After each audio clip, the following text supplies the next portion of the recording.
I was watching a movie the other day called The Kingdom of Heaven, and besides the apparent sexiness of Orlando Bloom, I was struck by an equally sexy presence of this man, King Baldwin IV of Jerusalem. He, of course, is a real life character, you can search him up, but in the movie he was played by this man, Edward Norton. Yes, that guy. But throughout the entire movie, you never see his face because it is shrouded by this mask. It is present throughout the entirety of the movie, and I have to say, it is pretty sexy. But yes, it sent me down a rabbit hole, the likes of which I found quite interesting, because I asked myself a simple question. Did King Baldwin IV of Jerusalem actually wear such a mask?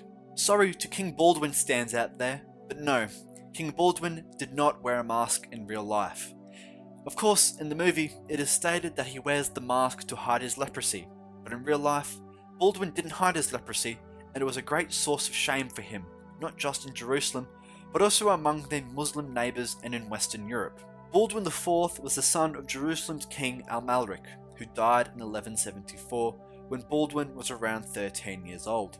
Sadly, it was already established that he had leprosy at this time, and also at this time, his teacher was the kingdom's chancellor Archbishop William of Tyre, who was also the court historian of Jerusalem and provided us with a full chronicle of Baldwin's life and reign. When Baldwin was a child, William was one of the first who noticed the probable symptoms of leprosy. It happened that, as he was playing with some boys of noble birth who were with him and they were pinching each other on the arms and hands with their nails, as often children do when playing each other, the others cried out when they were hurt, whereas he bore it all with great patience, like one who is used to pain. Although his friends did not spare him in any way, finally I came to realize that half of his right arm and hand was dead. So fact he could not feel pinchings at all, or even feel it if he was bitten. His father was told, and after the doctors had been consulted, careful attempts were made to help him with his puticals, ointments, and even charms. But all in vain. It grieves me greatly to say this, but when he became an adolescent, he was seen to be suffering from leprosy to a dangerous degree. We can't always tell what medieval people mean when they say leprosy, but the majority are thought to be thinking of the leprosy recorded in the Bible, which may have been leprosy in the contemporary sense, but also another unconnected skin illness. At the time, they didn't know how leprosy was spread, but they thought it was sexually transmitted or spread via any contact, no matter how brief. Otherwise, it was regarded as a bodily manifestation of sin or God's judgment. There were a few renowned lepers in the Bible, most notably Lazarus in the Gospels, or rather two Lazaruses, each of whom may or may not have had leprosy, but in the Middle Ages they were merged into one person with leprosy. There was also a leper named Naaman in the Old Testament who was cured by soaking in the Jordan River. Baldwin most likely wondered that others would perceive him as a Naaman as opposed to a Lazarus. In a letter to the King of France, he even addressed himself as Naaman. However, except from Naaman's miraculous healing, there was no viable cure at the time, and the normal method to treating persons with leprosy was food alteration, immersion in hot springs, drug usage, bloodletting, absence of sexual activity, and social and isolative segregation. As a result, persons with evident indications of leprosy faced a huge societal shame. Lepers were intended to be isolated from society under biblical law, and the same limitations were enforced throughout the medieval era. However, there were probably more lepers in the Crusader era in the Near East than in Europe, thus the stigma was not as severe. The Crusader military order of the Knights Hospitaller, for example, managed leprous hospitals, and a sub-order, the Order of St. Lazarus, was established for leprous knights. Luckily for Baldwin, he was born in Jerusalem, and had he been raised in Europe, he would have been completely separated and denied the right to govern. Luckily for us, we can tell what sort of leprosy Baldwin had because of William's observations. You see, leprosy is generally caused by the bacteria Mycobacterium leprae. It takes months or even years of prolonged contact with an infected individual for the virus to spread. Therefore, it prefers to spread among family members. We don't know who gave it to Baldwin, but theories state it was either a family member or one of the kids he would usually play with. The bacterium is generally benign, but it generates a variety of symptoms while the body attempts to kill it, which is the primary problem. It can progress to tuberculoid leprosy, in which white blood cells fight and remove germs, while also damaging tissue and causing inflammation, muscular weakness, and numbness. If a person is unable to feel the numb portions of their skin, ulcers can form, leading to infection, bony tissue damage, and limb abnormalities. The other possibility is lepromatous leprosy, in which antibodies try to target bacterium cells but are unable to do so because the bacteria end up within a normal cell. Bacterial cells multiply and develop unsightly skin nodules, especially on the nose.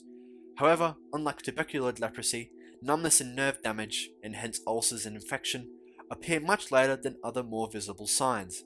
This is the most obvious type of leprosy, and it's generally what we imagine when we think of a normal leprosy patient. There are other varieties of leprosy with symptoms that fall somewhere between these two. One is polyneuritic leprosy, which includes signs of numbness and nerve damage but no disfiguration or sores.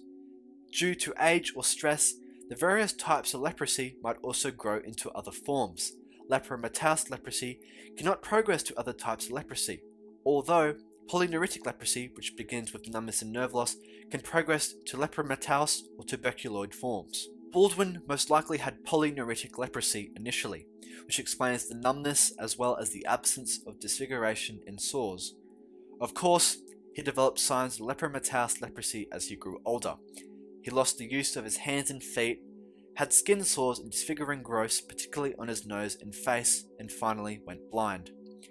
He wouldn't have died from lepromatous leprosy, but owing to his ulcers and overall fragility, he might have easily got something lethal like malaria, typhoid, a chest infection, or maybe septicemia from an infected wound. But none of this was evident in 1174.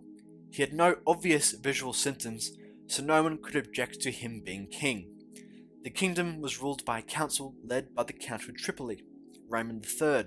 This was due to his youth more than his sickness.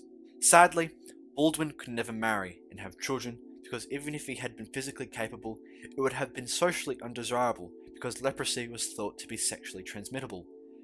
As a result, the existence of the realm was dependent on his sister Sibylla. In 1176, as regent of the realm, Raymond III contrived for her to marry William of Montferrat, an Italian lord. However, William died the next year, leaving Sibylla with a boy called Baldwin after his uncle. And because Baldwin IV was 15 to 16 years old at the time, he was eligible to reign on his own, but Raymond continued to administer the country. Although Raymond may have had considerable effect on military policy, it was Baldwin IV who had personally commanded the army of Jerusalem in the Battle of Montgesard in 1177, defeating Saladin, the Sultan of Egypt. A few years later, in 1180, Baldwin accused Raymond of plotting to depose him and grab the kingdom for himself. So he deposed Raymond as regent and arranged for his sister Sibylla to marry again, this time to a French crusader named Guy of Lusignan. Guy was appointed regent along with another Frankish nobleman, Reynald of Chatillon, lord of Altré-Jourdain, which was the land east of the Jordan River. Much like the movie, Guy and Reynald were unpopular among the other barons, who thought they were aggravating Saladin unnecessarily. They assaulted and plundered Muslim pilgrims and caravans all throughout Jordan, and Reynald even attempted to sail down the Red Sea and attack Mecca, one of the holiest cities in Islam. Baldwin, of course, obviously sacked them in 1183 and continued reigning on his own. Later that year, Saladin assaulted Kerak, Reynald's castle in Altré-Jourdain. Baldwin returned in person and Saladin withdrew. Of course, sadly, Baldwin couldn't walk by then and had to be carried in a litter. Around this time, a Muslim traveller from Spain named Ibn Jubada visited Jerusalem and noticed that Baldwin was no longer seen in public. This pig, the Lord of Acre, whom they call king, lives secluded and is not seen, for God has afflicted him with leprosy.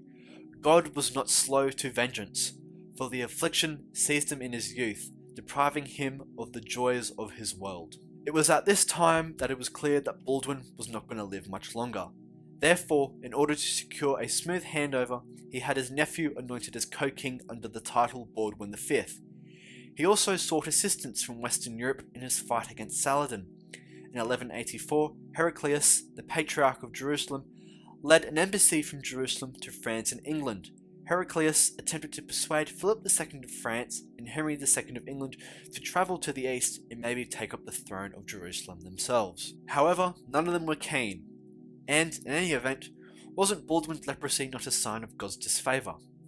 Pope Alexander III had written a few years previously, in 1181, that the king is not such a man as can rule that land, since he, that is to say, Baldwin who holds the government of the realm, is so severely afflicted by the just judgment of God, as we believe you are aware, that he is scarcely able to bear the continual torments of his body. Sadly, Baldwin died in early 1185, at the age of 23. He had reconciled with Raymond of Tripoli and elected him regent for Baldwin V, who was just 8 years old when he became king, making him even younger than Baldwin IV had been when he became king.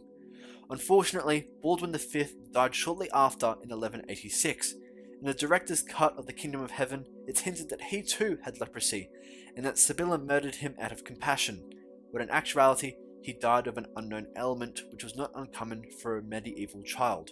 After his death, his mother Sibylla became queen and her spouse Guy became king. Guy and his followers couldn't agree on how to deal with Saladin, who invaded and conquered the kingdom in 1187. Only after Saladin reclaimed Jerusalem and nearly the entire kingdom did a fresh crusade from Europe arrive.